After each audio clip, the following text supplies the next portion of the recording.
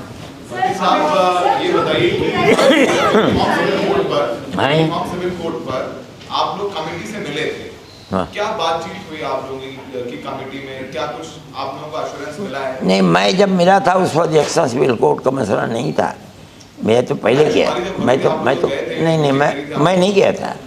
سر یہاں پہ جو 3 نئے کرمنل قانون جو لائے جا رہے ہیں اس میں کہا جا رہا ہے کہ سب سے زیادہ جو کیسز درج کیے جاتے ہیں بھارت میں وہ مسلمان، دلتوں اور پچھڑوں پر درج کیے جاتے ہیں۔ 20% ایسے مسلمان ہیں دیش میں جو اس وقت انڈر ٹرائل ہے، انہیں بیل نہیں ملتی ہے۔ چاہے کسی بھی راجیہ کی بات کریں، سب سے زیادہ وہاں پر مسلمانوں پر ڈیٹینشنز لگے ہوئے ہیں، ڈیتھ رو کے کیسز لگے ہوئے ہیں اور ان کی کوئی سنوائی نہیں ہو رہی ہے۔ اب ان 3 قانونوں نے اور مشکلیں پیدا کر دی ہیں کیونکہ بیل نہیں ملے گی۔ اس پر آپ کی کیا؟ نہیں، یقیناً خراب بات ہے، بیل کا نہ ملنا یہ خراب بات ہے۔ ہم کیس لڑتے ہیں مسلمانوں کے، اس حکومت سے پہلے ہم جن لوگوں کے کیس لڑتے ہیں وہ تقریباً 700 آدمی ہیں، ان کو ہر مہینے 2 مہینے کے اندر 2-4 آدمی نکل کر باہر آ جاتے تھے۔ کچھ اس میں ایسے ہوتے تھے جو باعزت بری ہو جاتے تھے، مقدمات ختم ہو جاتے تھے، کچھ کو ضمانت مل جاتی تھی۔ اور میری یہ بات چل رہی تھی کانگریس سے کہ آپ ایسے رخ کو اختیار کیجئے جس سے ان کو دشواری نہ ہو اور ان کو ضمانت مل جائے۔ میری راہل سے بھی بات ہوئی، یا تو آپ ایک کمیٹی بنا دیجئے جس میں ہر طبقے کے لوگ ہوں، ہر مذہب کے لوگ ہوں۔ یہ جو کیس ڈالے جاتے ہیں لوگوں کے اوپر، پہلے ان کی فائل ان کے پاس آ جائے، اگر یہ سمجھیں کہ پولیس کی طرف سے یہ کیس دیے ہوئے صحیح ہیں، آپ ہماری طرف سے ان کو چوراہے پر کھڑا کر کے گولی مار دیجئے، لیکن اگر نہیں تو ان کو ضمانت دیجئے۔ یہ بات ہم نے ان سے چلائی اور انہوں نے ایک جو ڈپٹی ہوم منسٹر تھے ان کو میرے ساتھ کر دیا، جتیندر شاید نام تھا ان کا، راجستھان کے تھے۔ میری ان سے بات چیت ہوئی، 2-3 میٹنگیں ہوئیں اور ہم چلے کنارے تک پہنچ گئے۔ لیکن ملک میں فرقہ پرست ذہنیت اتنی مضبوط ہے کہ کانگریس کا دور تھا اور ان طاقتوں نے ان کو ہٹا کر کے باہر کر دیا، وہ ختم ہو گئے، ہماری بات چیت ختم ہو گئی۔ مدنی صاحب ایک سوال ہے آپ سے، ای وی ایم کو لے کر کے تمام سوالات ہیں۔ کل انڈیا کی میٹنگ ہوئی، اس میں بھی ای وی ایم کو لے کر کے ایک میمورنڈم پاس ہوا۔ بتا رہے ہیں کہ آپ نے بھی ایک خط لکھا ہے ای وی ایم کو لے کر کے راہل گاندھی اور سونیا گاندھی کو، کیا ایسا صحیح ہے؟ ہاں، میں تو پہلے سے کہہ رہا ہوں یہ بات، میں یہ بات تو ان سے کہنے کی کوئی بات نہیں، میں تو پہلے سے کہہ رہا ہوں یہ بات۔ خط لکھا ہے کہ نہیں آپ نے؟ میں جو بات کہہ رہا ہوں اس کو سنیں آپ، میں پہلے سے یہ بات کہہ رہا ہوں کہ اس مشین کے اوپر ہندوستان جیسی جگہ کے اندر اعتبار کر لینا یہ بات خراب ہے، کسی کا بھی، چاہے وہ سماجوادی کا ہو، چاہے وہ کانگریس کا ہو، چاہے کسی کا بھی ہو۔ آپ وہی طریقہ جو دنیا کے اندر رائج ہے آپ اس طریقے کو چلائیے، اور اگر نہیں چلائیں گے تو آپ کھٹا کھائیں گے اس کا، یہ نہیں ہے صحیح طریقہ۔